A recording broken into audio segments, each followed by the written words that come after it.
नमस्कार दोस्त, स्वागत है आपके यूट्यूब चैनल आर्या जीके में। चलिए हम लोग पिछला जो क्लास हुआ था पुष्य भूति वर्ष यानी वर्धन वंश को हम लोग समाप्त कर चुके हैं। यानी फाइनल हर्षवर्धन के बारे में हम लोग पढ़ चुके हैं। जो जैसे क्वेश्चन आता है उसको अच्छी तरीके से हम लोग समझ चुके हैं। और आज पुष्य भूति वंश खत्म होने के बाद यानी हर्षवर्धन पढ़ने के बाद हम नेक्स्ट जो प्रवेश करते हैं आज वो दक्षिण भारत में प्रवेश करते हैं। यानी दक्षिण भारत का इतिहास जानते हैं, इसके बाद दक्षिण भारत के इतिहास में क्या भूमिका रहा। तो आज चलते हैं हम कहाँ, दक्षिण भारत में। चलिए सबसे पहले समझते हैं दक्षिण भारत का इतिहास है क्या। एक बार आप समझ लीजिएगा ना, यहीं पर आपका 50% खत्म हो जाएगा। कैसे, देखिए ध्यान दीजिएगा आप लोग।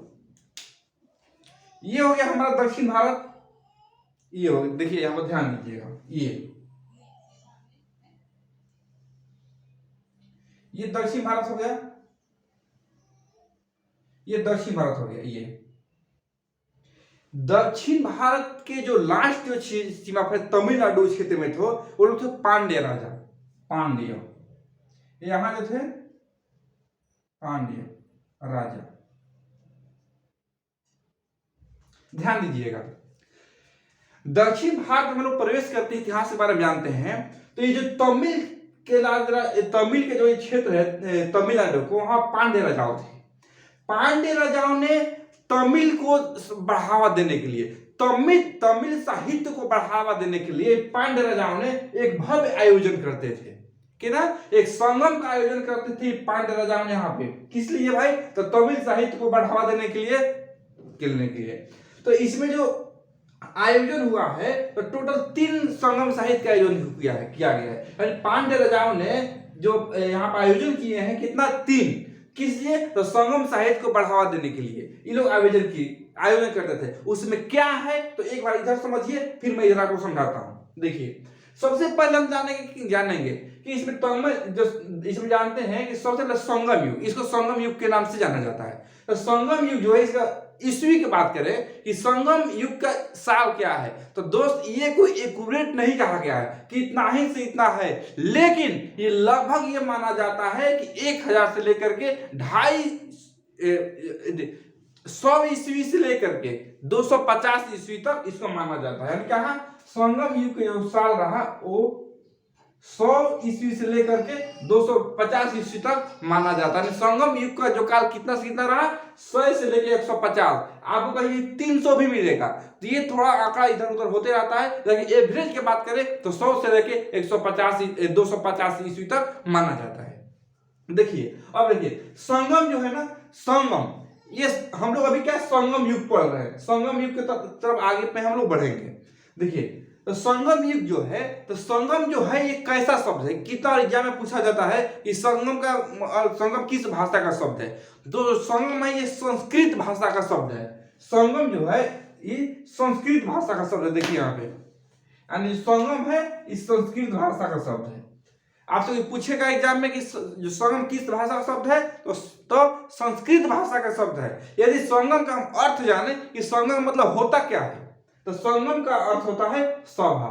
यानी कि सभा का आयोजन किया गया था किसके, पांड्य राजाओं द्वारा, जिसको संगम युग में, जिसको क्या संगम का अर्थ मतलब सभा होता है। तो 2 क्वेश्चन निकल गए।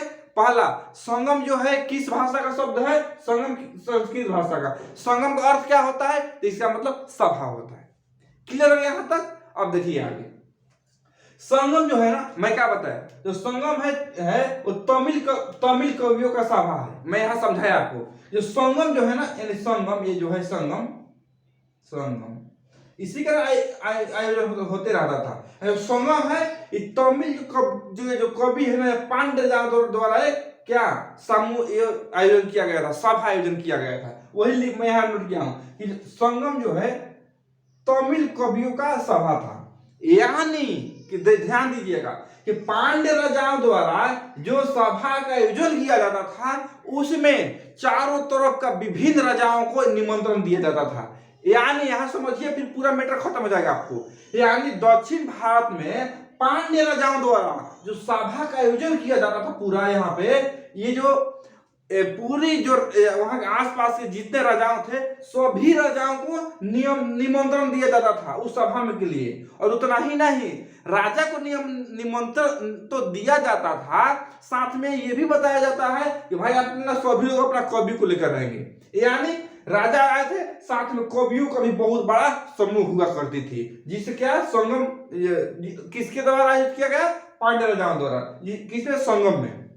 उसी बात में लिखा हूं कि संगम तमिल कवियों का एक सभा था। जो तमिल जितना कवि थे राजाओं द्वारा आए थे, कवि लोग द्वारा भी एक सभा था। तो संगम तो क्या था? तो कवियों का एक सभा था जिसमें तमिल साहित्य की रचना की गई।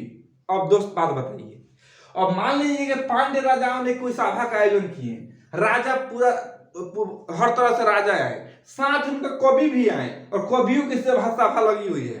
भाई कवि आए हैं, महान माना कवि की सभा हुआ है, तो कवि के सभा तो कुछ तो रचना तो होगा ना, बताइए, रचना तो कुछ होगा। तो यहाँ पर क्या तो कवि द्वारा एक रचना किया गया, मैं आगे समझा रहा हूँ, देखिए कैसे। उसी को नोट किया हूं कि जिसमें तमिल साहित्य की रचना की गई। यानी कि संगम जो है, संगम तमिल कवियों का एक सभा है, तमिल कवियों की सभा है जिसमें तमिल साहित्य की रचना की गई, यानी कवियों द्वारा मिलकर के तमिल साहित्य की रचना किया गया। अब देखिए इसके बाद क्या होता है कि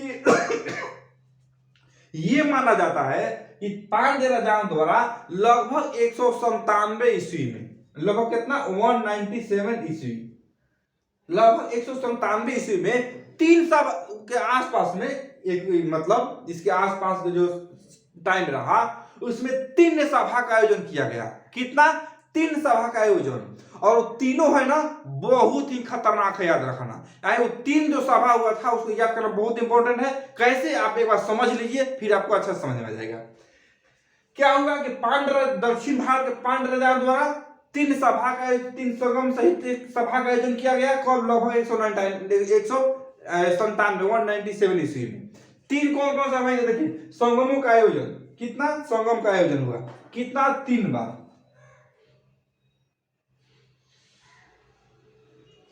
3 बार संगम का आयोजन। कितना बार संगम का आयोजन? कितना बार भाई? तो 3 बार। तीनों का क्रम हम जानते हैं और यहीं से क्वेश्चन निकल कर आपको आएगा।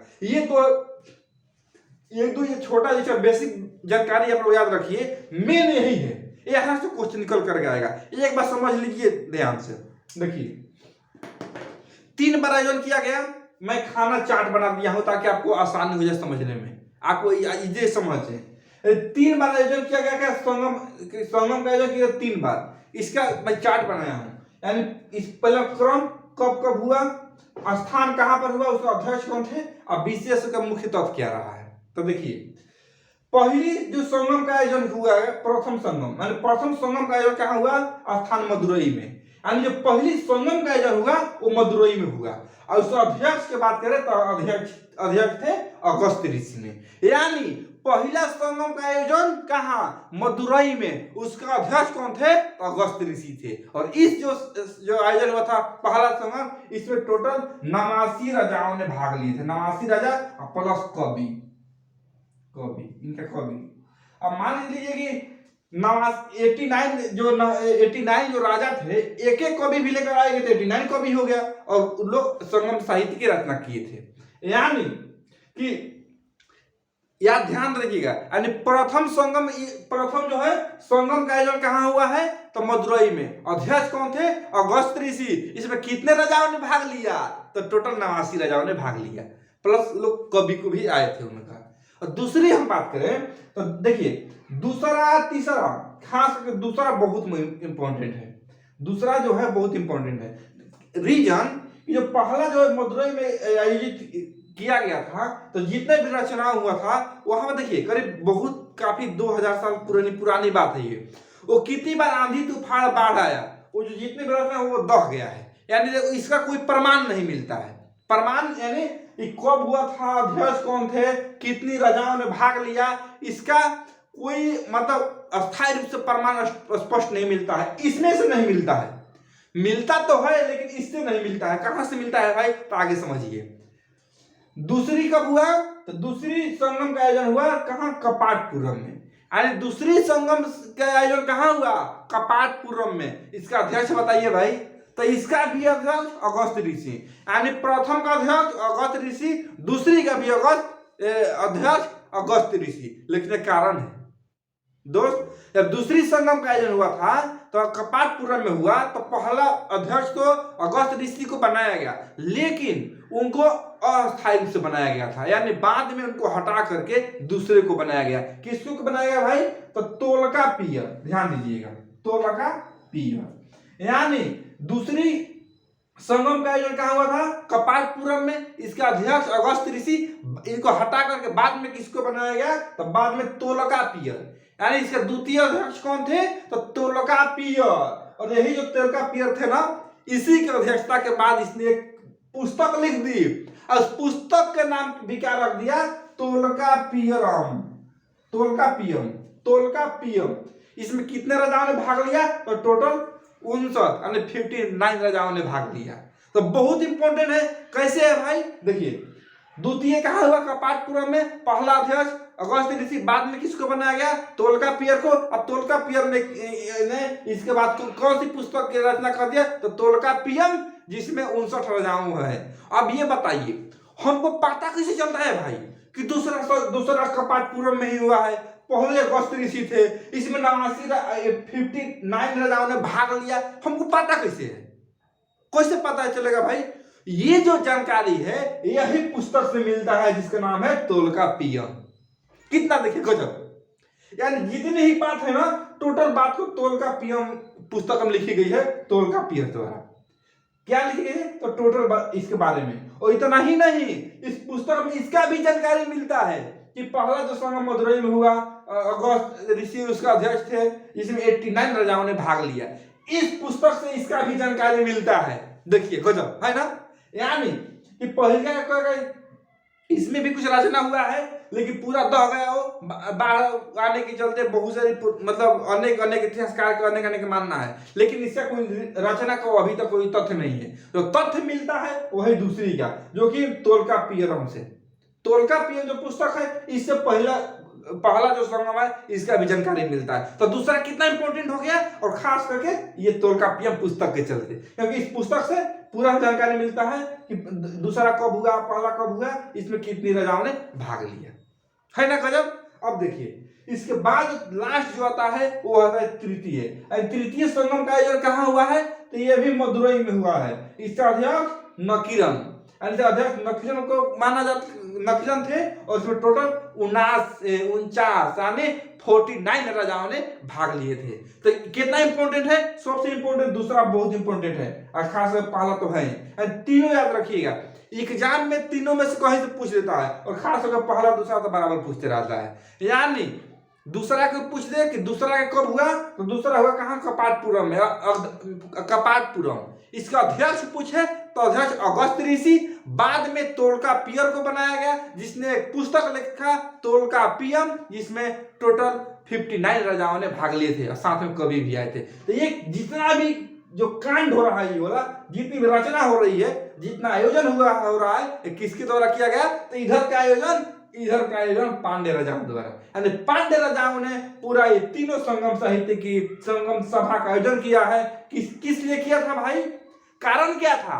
तो उसे तमिल साहित्य को बढ़ावा देने के लिए, तमिल कवियों ने तमिल साहित्य को बढ़ावा देने के लिए ये, और पूरा अपने जो रचना किए हैं, इसके लिए क्या 3 सभाओं का आयोजन किया गया, 3 संगम का आयोजन किया गया पांड्य राजाओं द्वारा। कब? 197 ईसा पूर्व में ये माना जाता है। तो इस चार्ट कितना है? बहुत इंपॉर्टेंट है। देखिए, एक बार इस चार्ट को आप लोग बिल्कुल नोट कीजिए, भूलिएगा मत, एग्जाम के लिए अति महत्वपूर्ण है। फिर मैं आगे आपको समझाता हूं, एक बार नोट कीजिए, स्क्रीनशॉट लीजिए इसका एक बार।